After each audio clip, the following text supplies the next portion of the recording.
என்ன பண்ண போற? ஆமா ஆமா, நாளைக்கு ஸ்கூல்ல லீவு. இப்பதான் எக்ஸாம் முடிஞ்சது. ஒரு நாளைக்கு வேற 2 எக்ஸாம் வச்சு வீட்டுல படின்னு சொல்லி டார்ச்சர் பண்ணிட்டாங்க. நாளைக்கு 10 மணி வரைக்கும் நல்லா தூங்கிட்டு நாளைக்கு டிவில நல்ல படமா போடுவாங்க, ஜாலியா உட்காந்து பார்க்கலாம். என்னங்க இப்படி சொல்ற? நாளைக்கு நம்ம நாட்டுடைய சுதந்திர தினம். ஆமா, அதுக்கு என்ன? ஸ்கூலுக்கு போக வேணாமா?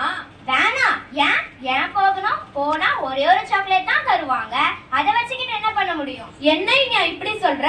நாளைக்கு நம்ம நாட்டுடைய 78வது சுதந்திர தினத்தன்னைக்கு நமக்காக பாடுபட்ட தியாகிகளை நினைவு கூறும் நாளாக நம்ம நாளைக்கு கொண்டாடுறோம். நீ எப்படி வராம போகலாம்? ஆமா ஆமா, இண்டிபெண்டன்ஸ் டே அன்னைக்கு சாரு பிளாக் ஹைஸ் பண்ணுவாரு. இண்டிபெண்டன்ஸ் டே அன்னைக்கு பிளாக கீழ இருந்து மேல ஏத்துவாங்க, பூவெல்லாம் கொட்டும். அப்படி நம் நாட்டின் பெண்களுடைய பூ போட்டு இழந்ததின் நினைவாகத்தான் பிளாகை கீழ இருந்து மேல ஏத்துறாங்க. ஓ அப்படியா? இதுல இவ்ளோ விஷயம் இருக்கா? ஆமா, அது மட்டும் இல்லாம நிறைய பேருடைய தியாகம், ரத்தம், கண்ணீர் இதெல்லாம் சுதந்திர தினத்திற்கு பின்னுள்ளது. பாத்தியா, இவ்ளோ விஷயம் தெரிஞ்சுக்கினே என்கிட்ட டிவில படம் பார்க்கலாம்னு சொல்றல.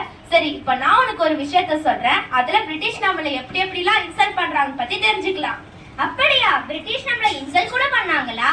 எனக்கு தெரியாதே, சொல்லு பாப்போம். ஒரு நாள் பிரிட்டிஷ் ஆபீசருடைய வீட்டுக்கு காந்தியடிகள் போனாராம். அந்த பிரிட்டிஷ் ஆபீசர் நம்ம காந்தியடிகளையும் நம்ம தாய்நாட்டையும் அவமானப்படுத்துமாறு அங்க வளரும் நாய்க்கு வந்தே மாதரம் என்ன பேரை வச்சிருந்தாங்களாம். காந்தியடிகள் இருக்கும் போதே அந்த நாயை கமான் வந்தே மாதரம், கோ வந்தே மாதரம் என்று பல தடவை சொன்னாராம். ஆனா காந்தியடிகள் கொஞ்சம் கூட கோபமே படலையாம். அதனால பிரிட்டிஷ் ஆபீசர் காந்தியடிகளிடம் போய், நான் நீங்க போன்ற வந்தே மாதரம் என்னும் வாக்கியத்தையும் உங்க தாய்நாட்டையும் அவமானப்படுத்தினேன், உங்களுக்கு கொஞ்சம் கூட கோபம் வரலையான்னு கேட்டாராம். அதுக்கு காந்தியடிகள், வந்தே மாதரம் என்றால் தனது தாய்நாட்டை வணங்குகிறேன் என்பதுதான் பொருள். அப்படி என்றால் உன் நாய்தான் உன் தாய்நாடு என்று உணர்ந்து நான் அமைதியாக இருந்தேன் என்றார்.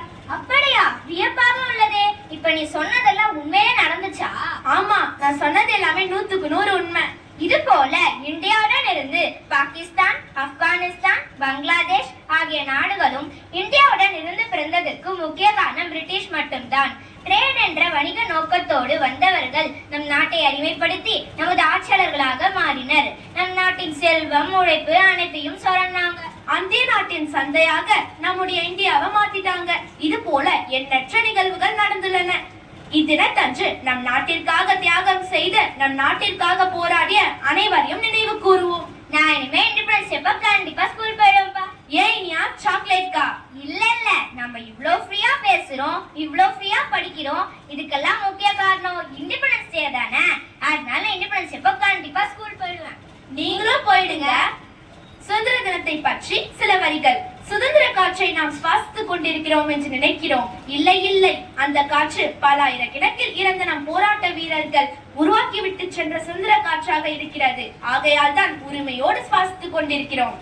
சுதந்திரம் பற்றி ஒரு கவிதை. சுதந்திரம் என்பது ஈடு இணை இல்லாதது நம் சுதந்திரம். அந்த சுதந்திரம் என்ற வார்த்தையில் மகிழ்ச்சியை அறிவோம்.